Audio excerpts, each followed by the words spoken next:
Conflicto. A ver, ¿qué es lo primero que se nos viene a la mente? Seguro algo como tensión, peleas, finales amargos. Pero, ¿y si esa fuera solo una parte de la historia? En este análisis vamos a desarmar el concepto de conflicto para entender no solo de dónde viene, sino el increíble potencial que puede tener. Vamos a arrancar con la pregunta del millón. Casi por instinto uno trata de evitar el conflicto a toda costa, ¿verdad? Pero ¿y si en lugar de verlo como una amenaza, lo viéramos como una oportunidad? Vamos a explorar esa idea. Bien, para entrarle de lleno, necesitamos una base sólida. Fíjense, según el teórico Stephen Robbins, el conflicto ni siquiera necesita que haya una agresión real. Nace de una percepción. Es justo ese momento en el que uno piensa, oye, esto que está pasando o que va a pasar, va en contra de lo que me importa. Y aquí es donde el concepto se pone de verdad fascinante. No estamos hablando nada más de gritos o de discusiones acaloradas. Un conflicto puede ser un desacuerdo súper silencioso sobre cómo llevar un proyecto, una tensión sobre valores familiares o la lucha por quién se queda con ciertos recursos. La palabra clave aquí es incompatibilidad, o al menos la percepción de que existe. Para poder manejar el fuego, pues primero hay que entender la chispa que lo inicia, ¿no? Así que, ¿cuáles son esos componentes fundamentales que encontramos en cualquier desacuerdo? Aquí tenemos una herramienta súper útil, el famoso triángulo del conflicto. Nos ayuda a diagnosticar de dónde viene realmente la fricción. Porque, piénselo, muchas veces nos enfocamos en el qué del problema, cuando la verdadera raíz puede estar en el quién o en el cómo se están haciendo las cosas. El primer vértice del triángulo, aquí es donde entran las emociones con todo. La necesidad que tenemos como seres humanos de sentirnos escuchados y respetados es fundamental. Un simple malentendido, una palabra que se interpreta mal, o el miedo a lo que la otra persona realmente quiere, todo eso puede ser el combustible inicial para un conflicto enorme. Ahora, el segundo vértice, el cómo. O sea, cómo se ha manejado la situación hasta ahora. Si una de las partes siente que el proceso no es justo, que no hay una comunicación clara o que simplemente no se están poniendo las bases para un diálogo real, el conflicto se va a hacer más grande, sin importar cuál sea el problema de fondo. Y finalmente, llegamos al qué. Este es, digamos, el núcleo del asunto. Los intereses tangibles, las necesidades que nos están cumpliendo o, a veces, un choque de valores que son súper importantes para cada quien. A veces el problema es muy claro, pero muchas otras veces está escondido debajo de un montón de capas de emociones y de un mal proceso. Ok, ya entendemos de dónde viene el conflicto.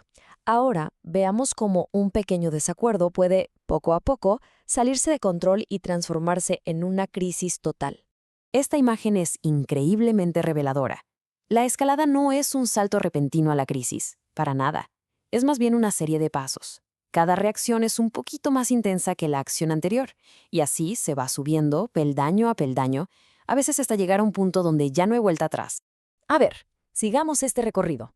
Empieza con algo tan sutil como una incomodidad. De ahí puede pasar un malentendido. Luego a incidentes ya concretos, quizá un insulto, una burla. La tensión sube, puede llegar la agresión. La crisis explota y ya hay peleas abiertas, y en el peor de los casos, se convierte en abuso. Lo crucial de todo esto es que en cada paso, el conflicto se transforma y se vuelve mucho, mucho más difícil de resolver. Entonces, ¿dónde podemos intervenir? Aquí está el momento clave, que generalmente está entre el malentendido y los incidentes. La elección es simple pero poderosísima. ¿Se ataca al problema o se ataca a la persona? Hablar desde un yo siento que abre la puerta al diálogo. El insulto y la culpa, en cambio, la cierran de golpe y garantizan que sigamos subiendo por esa escalera.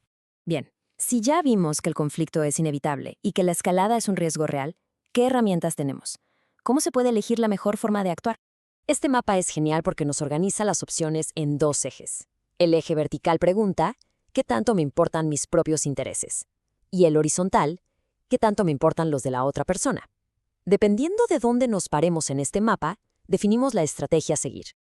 A ver, veamos los extremos. Por un lado está la competencia, ganar a toda costa. Es un enfoque de yo gano, tú pierdes.